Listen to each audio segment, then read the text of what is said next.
ನಮಸ್ಕಾರ ನಮಸ್ಕಾರ. ಹೆಂಗಿದ್ದೀರಾ? ನನ್ನ ಹೊಸ ವಿಡಿಯೋಗೆ ಎಲ್ಲರಿಗೂ ಸ್ವಾಗತ. ಇವತ್ತೇನಪ್ಪ ವಿಷಯ ಅಂದರೆ, ಮನೇಲೇ ಇದ್ದೀನಿ. ಇವತ್ತು ರಜೆ ಇತ್ತು, ಹಂಗಾಗಿ ಕೆಲ್ಸಕ್ಕೆ ಹೋಗಿರಲಿಲ್ಲ. ವಿಡಿಯೋ ಎಡಿಟ್ ಮಾಡ್ತಾ ಕೂತಿದ್ದೆ, ಟೈಮ್ ಹೋಗಿದ್ದೆ ಗೊತ್ತಾಗಿಲ್ಲ. ಆಲ್ಮೋಸ್ಟು 4:15 ಆಗಿದೆ.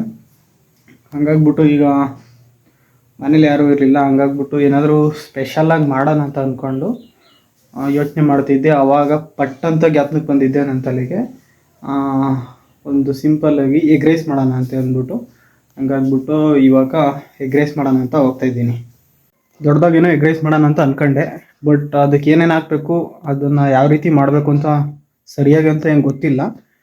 ಬಟ್ ಇರೋದ್ರಲ್ಲೇ ಯಾವ ರೀತಿ ಮಾಡಬೇಕು ಅಂತೇಳಿ ನೋಡೋಣ ಅಂತ ಹೋಗ್ತಾಯಿದ್ದೀನಿ.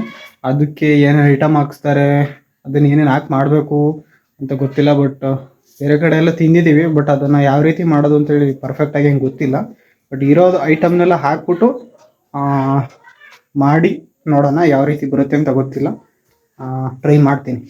ಮನೆಯೆಲ್ಲ ಹುಡುಕ್ತೆ, ಕೊನೆಗೂ ಸ್ವಲ್ಪ ಐಟಮ್ ಸಿಕ್ಕಿದೆ. ಏನೇನಿದೆ ಅಂತ ಅಂದರೆ ನೋಡಿ, ಇದು ಕರ್ಬೇವಿನ ಸೊಪ್ಪು, ಕೊತ್ತಂಬರಿ, ಈರುಳ್ಳಿ, ಮೆಣಸಿನ್ಕಾಯಿ, ಇಷ್ಟು ಐಟಮ್ ಸಿಕ್ಕಿದ್ದಾವೆ. ಇವಾಗ ಹೆಚ್ಚಿಬಿಟ್ಟು ಹಾಕಿ ಮಾಡೋಣ ಅಂತ ಅಂದ್ಕೊಂಡಿದ್ದೀನಿ. ಇದಕ್ಕೆ ಸ್ವಲ್ಪ ಮಸಾಲೆಗಳ್ನ ತಗೋಬೇಕು, ಅದನ್ನೆಲ್ಲ ತಗೊಂಡು ಹಾಕಿ ಮಾಡೋಣ ಅಂತ ಅಂದ್ಕೊಂಡಿದ್ದೀನಿ. ನೋಡೋಣ ಬನ್ನಿ ಯಾವ ರೀತಿ ಬರುತ್ತೆ ಅಂತ. ಆಗಲೇ ತೋರಿಸಿದ ಐಟಮ್ನೆಲ್ಲ ಇವಾಗ ಹೆಚ್ಚಿ ರೆಡಿ ಮಾಡ್ಕೊಂಡಿದ್ದೀನಿ ಮಾಡೋಣ ಅಂತೇಳಿ. ಈ ರೀತಿ ಎಲ್ಲದನ್ನು ಕಟ್ ಮಾಡಿ ರೆಡಿ ಮಾಡಿ ಇಟ್ಕೊಂಡಿದ್ದೀನಿ. ಇವಾಗ ಎಗ್ ರೈಸ್ ಮಾಡೋಕ್ಕೆ ಸ್ಟಾರ್ಟ್ ಮಾಡೋಣ ಬನ್ನಿ. ಎಗ್ ರೈಸ್ ಮಾಡೋಣ ಅಂತ ಸ್ಟಾರ್ಟ್ ಮಾಡಿದ್ದೀನಿ. ಅದಕ್ಕೆ ಇವಾಗ ಒಂದು ಚಿಕ್ಕ ಬಾಣಲೆ ಇಟ್ಬಿಟ್ಟು ಅದಕ್ಕೆ ಸ್ವಲ್ಪ ಎಣ್ಣೆ ಹಾಕಿದ್ದೀನಿ. ಇವಾಗ ಅದಕ್ಕೆ ಈರುಳ್ಳಿನ ಹಾಕ್ತಾಯಿದ್ದೀನಿ.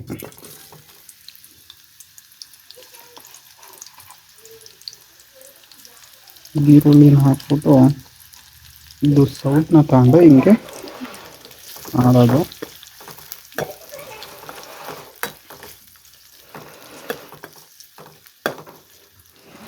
ಇದಕ್ಕೆ ಕರಿಬೇವಿನ ಸೊಪ್ಪು ಹಾಕ್ತಾಯಿದ್ದೀನಿ.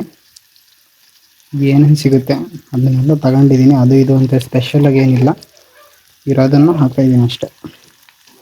ಎಲ್ಲದನ್ನು ಹಾಕ್ಬಿಟ್ಟು ಮಿಕ್ಸ್ ಮಾಡಿ ಸುಮ್ಮನೆ ತಿಂತಾ ಇರೋದು, ಯಾವ ರೀತಿನಾರು ಬರಲಿ ಅದು. ಈರುಳ್ಳಿ, ಮೆಣಸಿನ್ಕಾಯಿ ಮತ್ತು ಕರಿಬೇವಿನ ಸೊಪ್ಪು ಹಾಕಿದ್ದೀನಿ, ಮಾಡ್ತಾಯಿದ್ದೀನಿ.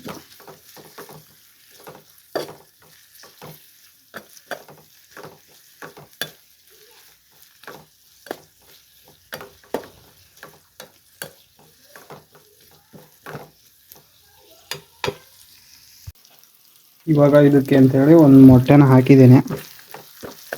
ಸಾಕು, ಒಬ್ಬನೇ ಅಲ್ಲ, ಅದಕ್ಕೆ ಒಂದೇ ಒಂದು ಮೊಟ್ಟೆ ಹಾಕಿದ್ದೀನಿ. ಇವಾಗ ಇದಕ್ಕೆ ಸ್ವಲ್ಪ ಮಸಾಲಾನ ಹಾಕ್ತಾಯಿದ್ದೀನಿ. ಸ್ವಲ್ಪ ಚಿಕನ್ ಮಸಾಲ, ಗರಂ ಮಸಾಲ ಇದನ್ನು ಹಾಕಿದ್ದೀನಿ.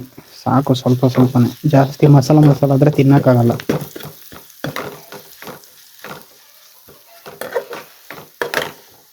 ಇದಾಗಿದೆ ಅನಿಸುತ್ತೆ. ಇವಾಗ ರೈಸ್ ಹಾಕ್ತೀನಿ. ಅಂತೂ ಇಂತೂ ಕೊನೆಗೂ ಎಗ್ ರೈಸ್ನ ಮಾಡಿದೆ.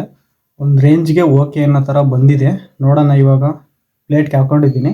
ಅದು ತಿಂದು ಯಾವ ರೀತಿ ಇದೆ ಅಂತ ಹೇಳ್ತೀನಿ. ಈ ರೀತಿ ಇದೆ. ಇದು ಜಾಸ್ತಿ ಮಸಾಲ ಹಾಕಿಲ್ಲ, ಹಂಗಾಗಿ ಒಂಥರ ಈ ಥರ ಕಾಣಿಸ್ತೈತೆ. ಬಟ್ ಮಾಮೂಲಿ ನಾರ್ಮಲಾಗಿ ನೋಡೋಕ್ಕೆ ಚೆನ್ನಾಗಿ ಕಾಣಿಸ್ತಿದೆ. ಇವಾಗ ತಿಂದ್ಬಿಟ್ಟು ಟೇಸ್ಟ್ ಹೆಂಗಿದೆ ಅಂತ ಹೇಳ್ತೀನಿ. ಟೇಸ್ಟ್ ಮಾಡ್ತಿದ್ದೀನಿ, ನೋಡೋಣ.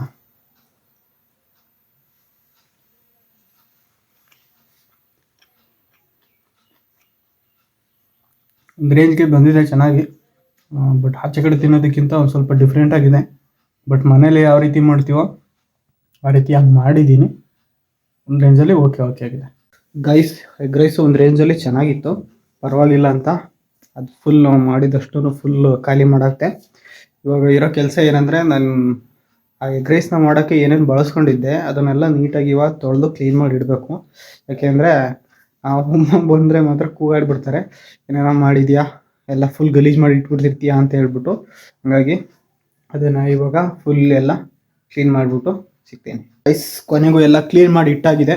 ಇವಾಗ ಫುಲ್ ನಾನೇನು ಯೂಸ್ ಮಾಡಿದ್ದೆ ಅದನ್ನೆಲ್ಲ ಫುಲ್ ಕ್ಲೀನ್ ಮಾಡಿ ಮೊದಲು ಯಾವ ರೀತಿ ಇತ್ತು ಅದೇ ರೀತಿನೇ ಇಟ್ಟಿದ್ದೀನಿ. ಇವತ್ತಿನ ವ್ಲಾಗು ಇದಾಗಿತ್ತು. ಈ ವಿಡಿಯೋ ನಿಮಗೆ ಇಷ್ಟ ಆಗಿದೆ ಅಂತ ಅನ್ಕೊತೀನಿ.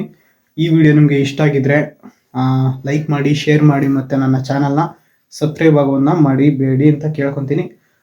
ಸಿಗೋಣ ನೆಕ್ಸ್ಟ್ ವಿಡಿಯೋದಲ್ಲಿ. ಅಲ್ಲಿವರೆಗೂ ಎಲ್ಲರಿಗೂ ಬಾಯ್.